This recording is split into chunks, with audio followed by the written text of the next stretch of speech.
Makagat naman yung kapitbahay. Hindi naman. Hindi ko alam eh. Actually, ay hindi. Pero ano, ilang beses kasi be. Natuwa ako na imagine ko. Naalala ko tuloy. Kasi, medyo matanda na yung kapitbahay na. Mabait sila. Buti na mabait, be. Imagine, tatalunin niya talaga yun.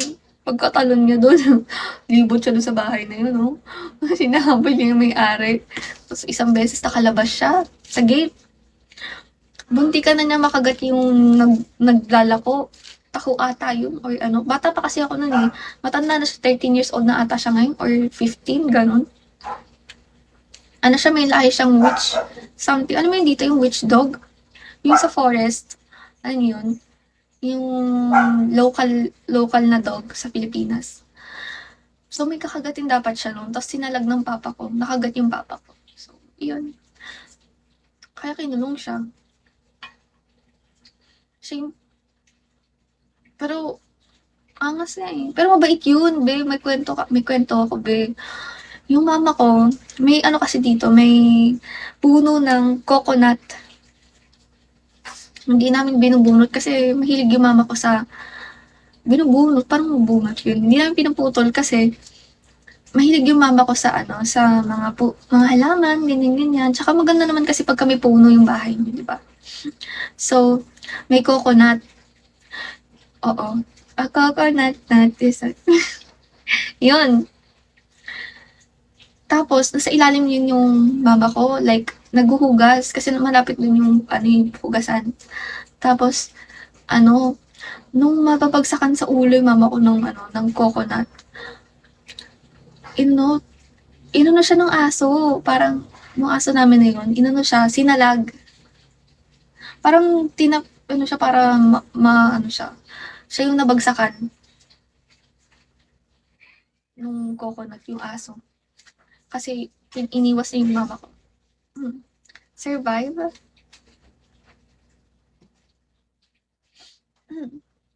Hi, Box.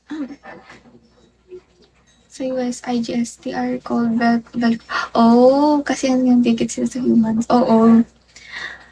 Maano yun? Paano ka nakakalabas nun? Lumalabas ka pa niyan? O kasama mo siya lagi? Hi, Caesar. Di ba may ano, sila ata yung nagwawala sa loob ng bahay pagka hindi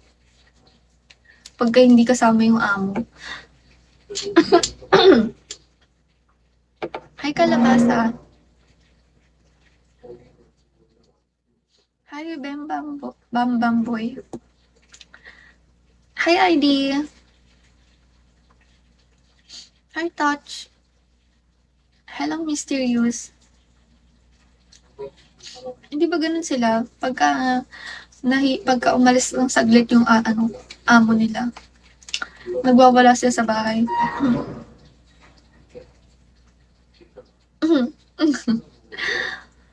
Pero, hindi naman nakakagat ng aso unless minamaltrato nyo.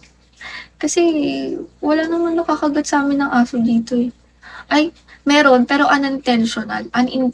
Kasi, ang hilig nila man ng pagkain. Like, kunyari may hawak ka lang na something na,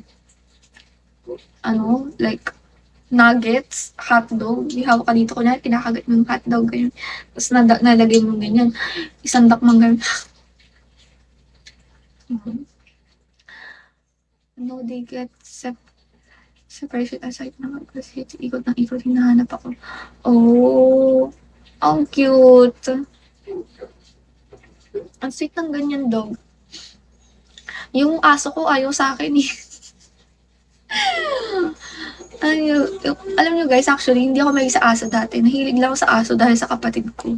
Yung animal science. Big sa aso. Actually, siya yung dahilan ko bakit nahilig sa aso lahat ng tao dito sa bahay. Kasi ngayon, mama ko may sarili na ring aso, ate ko meron na rin.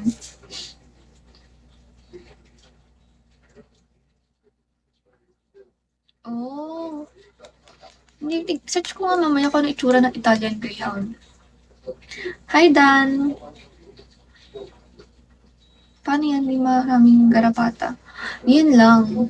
Oo, may time na maraming garapata, nagkaroon ng infestation ng garapata kasi hawa-hawa. Lalo na yung garapata kasi, ang bilis makahawa ng garapata eh. Hi baby! Hello Dan! Pero, nung time na yun, grabe talaga parusa. Parusa ng maraming garapata. Hi Marlu! Yung ate ko, araw-araw yun. Good morning! Hello, writing. Hi Marlu!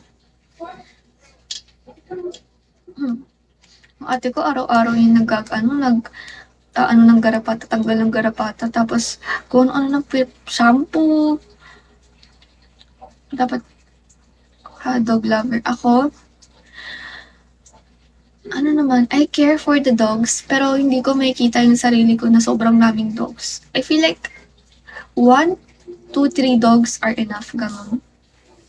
Ayoko na sobrang dami, hindi kasi ang hirap. Kasi,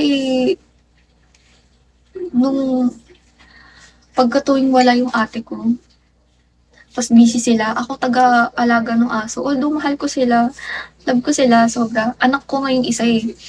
Pero, walang katapusan ng taib eh. Ang hirap mag-train.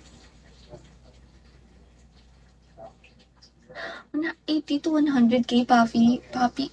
Grabe, be. Saan ka bumili? Bakit sobrang mahal? Sa bagay kasi baka may papers, di ba? Usually kasi kailangan may papers eh. Kapag may papers, mas bababa yung presyo. Pag walang papers. Hi, health like you. Hello, Watts. Hi, Webster. Hindi siya from the US. Oh, buti hindi siya hindi siya na sa biyahe.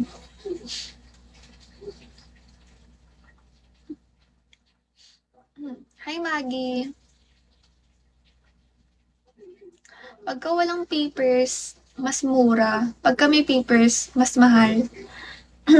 Pero mas magandang may papers siya kasi pagka may papers siya, nandun yung nandun yung lineage niya.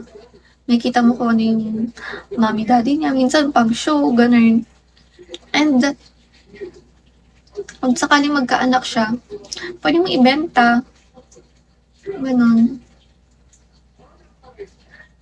Yun. Meron, pero dito kasi sa Pilipinas, hindi uso yung may papers eh. Pero kapag kunyari dog lover ka talaga, gusto mo ng papers, do you sleep with your baby for baby in the bed? Yeah, I used to. I used to sleep with her, pero ayaw niya sa akin. Sabi ko nga sa inyo, ayaw sa akin ng baby ko. Ayaw niya sa akin.